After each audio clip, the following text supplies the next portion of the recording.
আসসালামু আলাইকুম। রিশাদ হোসাইন অস্ট্রেলিয়ার মাটিতে যতটা সফল হয়েছেন, বাংলাদেশের মাটিতে কি তার চাইতে সফল হতে পারবেন? কেন এই আলোচনাটা আমি আনছি সেটা একটু গভীর আলোচনার বিষয়।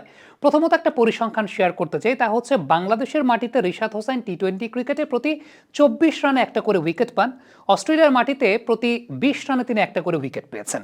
অন্যদিকে বাংলাদেশের মাটিতে প্রতি ১৭ বলে রিশাদ হোসেন একটা করে উইকেট পেয়েছেন। অস্ট্রেলিয়ার মাটিতে প্রতি ১৬ রানে তিনি একটা করে উইকেট পেয়েছেন। অস্ট্রেলিয়ার মাটিতে তার সাকসেস রেটটা অ্যাজ আ লেগ স্পিনার অনেক বেশি, কিংবা তার ইম্প্যাক্টটা আমরা অনেক বেশি দেখতে পেয়েছি। সেখান থেকে এই প্রশ্নের জায়গাটা, বাংলাদেশের মাটিতে কি তার চাইতেও বেটার পারফরমেন্স করা সম্ভব, বিশেষ করে মিরপুর কাইন্ড অফ কন্ডিশনে? কেন এই আলোচনাটা এনেছি, এর পেছনে সবচাইতে বড় কারণটা হচ্ছে আমাদের দেশের ক্রিকেটে লেগ স্পিনারদের কেন প্রমোট করা হয় না। অস্ট্রেলিয়াতে কিংবা অন্যান্য দেশগুলোতে যেখানে ভালো ক্রিকেটিং উইকেটে খেলা হয়, লেগ স্পিনার প্রমোট করা হয়। এই সত্যটা আসলে এই আলোচনার মধ্যে লুকিয়ে আছে।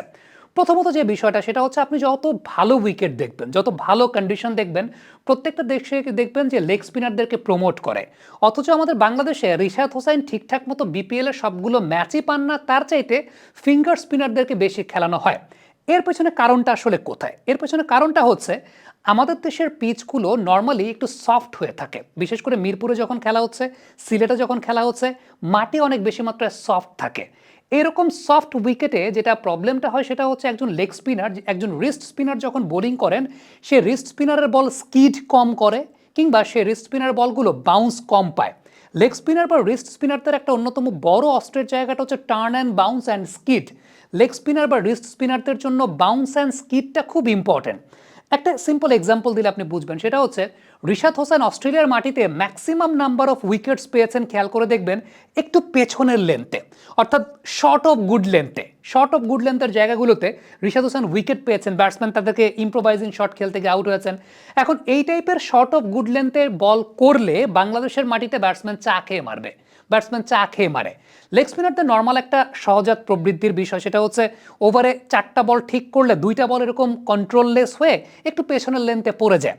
ফ্যাক্ট ইজ, বাংলাদেশের মিরপুর কাইন্ড অফ উইকেট বা সফট মাটির উইকেটগুলোতে এই টাইপের বল পেছনে পড়লে সেটা ব্যাটসম্যান একদম মাঠের বাইরে বল পাঠিয়ে দেয়। কিন্তু একটু ভালো কন্ডিশনে, অস্ট্রেলিয়ান কন্ডিশনগুলো বলি, কিংবা পাকিস্তানি কন্ডিশন, ইন্ডিয়ান কন্ডিশন, যেখানে এখন ভালো কন্ডিশনে খেলা হচ্ছে, নিউজিল্যান্ডের কন্ডিশন, এইসব কন্ডিশনে ওই লেন্থে বল পড়লে সেগুলো উইকেট টেকিং বল। কারণ ওই সমস্ত কন্ডিশনে ওই লেন্থে বল পড়লে, যেহেতু স্কিড আছে, বলের পেসটা খুব রিয়েল টাইমে আসে এবং বাউন্স পাওয়া যায়, ব্যাটসম্যানের জন্য এত সহজ থাকে না সেগুলোকে ব্যাকফুটে গিয়ে খেলার জন্য, বা এত সহজে তারা সেটা করতে পারে না। হয়তো বা তাদের জন্য সেফ অপশনটা তখন ব্যাকফুটে গিয়ে এক খেলা। আদারওয়াইজ ভালো কন্ডিশন, যত বেশি ভালো কন্ডিশন হবে, লেগ স্পিনারের পেছনে পড়া বলগুলো তত বেশি মাত্রায় উইকেট টেকিং হয়, যেটা আমাদের দেশের মাটিতে সত্যিকারের অর্থে ওই লেন্থটা উইকেট টেকিং লেন্থ না। আমাদের দেশে একটু সামনের দিকেই বল করতে হয়, যে কারণে আমাদের দেশের উইকেটগুলোতে ফিঙ্গার স্পিনারদের বলগুলো গ্রিপ করে ভালো। এখানকার উইকেটে হয় কি, স্কিড থাকে না, এখানকার উইকেটে গ্রিপ থাকে।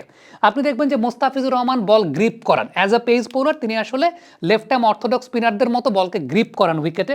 নাসুম আহমেদ বলি, শেখ মেহেদী হাসান বলি, এদের সবার বল গ্রিপ করে, মানে ফিঙ্গার স্পিনারদের বলগুলো উইকেটে গ্রিপ করে। অন্যদিকে লেগ স্পিনারদের বলগুলো তো আসলে গ্রিপ করার কিছু না, লেগ স্পিনারদের বলগুলো স্কিড করবে, যেহেতু এটা রিস্ট স্পিন। সো রিস্ট স্পিনারদের জন্য স্কিড অ্যান্ড বাউন্স, এই দুইটা বিষয় আসলে খুব ইম্পর্টেন্ট। অস্ট্রেলিয়ার মাটিতে রিশাদ হোসাইন যেই লেন্থে বোলিং করেছেন, যেগুলো আমি ধরে নিতে পারি যে সবসময় তো ইন্টেনশনালি না, কখনো কখনো ওই সমস্ত লেন্থে বল হয়ে যায় লেগ স্পিনারদের, ওই সমস্ত লেন্থের বলগুলো ওইখানে উইকেট টেকিং কন্ডিশন। আইসিসির ইভেন্টগুলো যদি চিন্তা করেন, সেসব জায়গায় ভালো উইকেটে খেলা হয়, ভালো উইকেটে খেলা হবে, সেখানেও উইকেট টেকিং অপশন। এই কারণেই বিশ্বব্যাপী লেগ স্পিনারদের খেলানো হয়, ইচ্ছে মতো খেলানো হয়, বেশি বেশি ম্যাচ খেলানো হয়। বাবা, এত এনার্জি কই পাও? এই পাওয়ার চুমুকে অ্যাকশন। আমাদের দেশের মাটিতে সমস্যার জায়গাটা হচ্ছে আমাদের ডোমেস্টিক কম্পিটিশনে উইকেটগুলো সফট থাকে। লেগ স্পিনারদেরকে আপনি, ঋষাদ তো এখন অনেক ঝানু হয়ে গেছেন, ঋষাদ এখন মানে তাকে খেলিয়ে মানে আমার কাছে মনে হয় যে বিসিবির সিস্টেম, হাতুরা সিংয়ে প্রত্যেককে এই জায়গাটায় সাধুবাদ জানাতে হয় যে ঋষাদকে খেলিয়েছেন, যে কারণে ঋষাদ এখন পরিপক্ক হয়ে গেছে।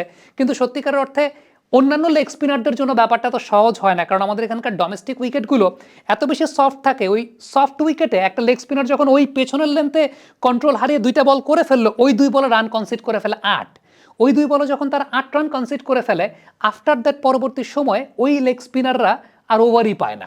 সো আগামী দিনগুলোতে এটা একটা দেখার বিষয় থাকবে। ডেফিনেটলি ঋষাদ তো এস্টাবলিশ ক্রিকেটার আমাদের, ঋষাদের তো আর খারাপ করার কোনো কিছু নাই, বাট অস্ট্রেলিয়ার মাটিতে যেরকম পারফরমেন্সটা ঋষাদ করেছেন বা অস্ট্রেলিয়ার মাটিতে যেরকম ডমিনেটিং যেরকম ইম্প্যাক্ট পারফরমেন্সটা করেছেন, সেই পারফরমেন্সকে ছাড়িয়ে যেতে পারবেন কিনা বাংলাদেশের মাটিতে, এই বিষয়টা একটা দেখার বিষয় থাকবে। তখন বোঝা যাবে যে ঋষাদের মধ্যে এখন সব ধরনের ক্যাপাবিলিটি গ্রো করেছে, ঋষাদের মধ্যে এখন সব ধরনের ক্যাপাবিলিটি গ্রো করা শুরু করেছে। একজন ওয়ার্ল্ড ক্লাস স্পিনার বা একজন ওয়ার্ল্ড ক্লাস লেগ স্পিনারের যে সমস্ত বৈশিষ্ট্য থাকা প্রয়োজন, রশিদ খানদের কথা যদি বলে, তাদের ব্যাপারটা তারা ওয়ার্ল্ড ক্লাস লেগ স্পিনার, যে কারণে এই কন্ডিশনে এসেও তারা সফল হয়েছেন। বাট আপনি যদি চিন্তা করেন যে মিডিওকার লেগ স্পিনার যারা, কিংবা একটু মানে যেটাকে বলা হয় যে এক্সট্রা অর্ডিনারির চেয়ে নিচের লেভেলের লেগ স্পিনার যারা, তাদের জন্য এই সমস্ত কন্ডিশনে সাকসেসফুল হওয়াটা আসলে খুব ডিফিকাল্ট। সো আগামী দিনগুলোতে এটাই দেখার বিষয় থাকবে যে ঋষাদ হোসাইন এই কন্ডিশনগুলোতেও অস্ট্রেলিয়ান কন্ডিশনগুলোর মতো বা ভালো ক্রিকেটিং কন্ডিশনগুলোর মতো, আমরা এশিয়া কাপের উইকেট দেখেছি, আমরা এর আগে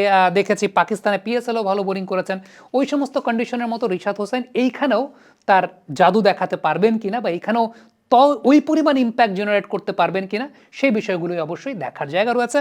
ওয়ানডে ক্রিকেটে খুব রিসেন্টলি ঋষাদ 5 উইকেট নিয়েছেন, that's really a good thing. যেটা আমার কাছে মনে হয় যে পুরান বলটাতেও কীভাবে লেগ স্পিন করতে হয় সেই বিষয়গুলো ঋষাদ খুব ভালো মতো আয়ত্ত করেছেন, আত্মস্থ করেছেন। বাট আগামী দিনগুলোতে আমি এটাই দেখতে চাই যে ঋষাদ সব কন্ডিশনেই সফল হবেন। ভালো কন্ডিশনে তো ঋষাদের মতো বোলার ভালো খেলবেনই, এটা সবসময় বলে দেওয়া যায়। এবং এটাই আমাদের দেশের সবচেয়ে বড় ব্যর্থতার জায়গাটা, সেটা হচ্ছে আমরা লেগ স্পিনারদেরকে খুব বেশি খেলাতে পারি না, বিকজ আমাদের এখানকার উইকেট পিচ ওইরকমভাবে সাপোর্ট করে না, উইকেট সফট থাকে, স্কিড টার্ন অ্যান্ড বাউন্স একসঙ্গে লেগ স্পিনার আদায় করতে পারেন না। ঋষাদ সেই জায়গাটায় একটা নতুন পথ উন্মোচন করে দেবেন বলে আমার বিশ্বাস। কমেন্ট বক্সে আপনাদের মন্তব্য মতামত জানতে চাই।